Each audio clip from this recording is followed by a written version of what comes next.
વાત પાટનગરની કરીએ તો પાટનગર ગાંધીનગરમાં ટાઇફોઇડના કેસ સતત વધી રહ્યા છે। ટાઇફોઇડના કુલ 113 દર્દીઓ ગાંધીનગરમાં નોંધાયા છે અને તે મુદ્દે સિવિલ સુપ્રિન્ટેન્ડન્ટ મીતા પરીખનું નિવેદન પણ સામે આવ્યું છે। 24 કલાકમાં નવા 9 દર્દી નોંધાયા છે અને આંકડો કુલ 113 પહોંચ્યો છે। જે ટાઇફોઇડના કેસ છે તે સતત વધી રહ્યા છે અને અત્યાર સુધી કુલ 113 દર્દીઓ નોંધાયા છે તેવું પણ સિવિલ સુપ્રિન્ટેન્ડન્ટ દ્વારા કહેવામાં આવ્યું છે।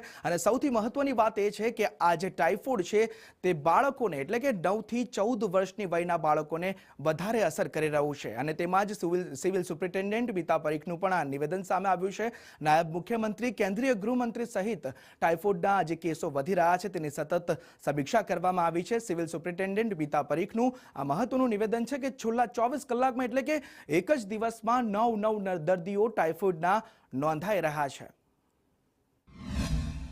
ગઈકાલથી આજ સવાર સુધીમાં 9 પેશન્ટ એડમિટ આવ્યા છે નવા અને ઓલરેડી 104 એડમિટ હતા અમારે ત્યાં ને સવાર સુધીમાં 19 ડિસ્ચાર્જ કર્યા છે। તો અત્યારે એટ પ્રેઝન્ટ હોસ્પિટલમાં 94 પેશન્ટ ટાઇફોઇડના છે। પીડિયાટ્રિક બચ્ચાઓ સારા છે, સ્ટેબલ છે અને એ લોકોને હજુ સિમ્ટમ્સ થોડા ઓછા થયા છે અને આ ટાઇફોઇડનો ઇન્ક્યુબેશન પીરિયડ 15 દિવસનો હોય છે। તો આવી રીતે દરરોજના કદાચ 10 પેશન્ટ્સ ટિલ 20 સુધી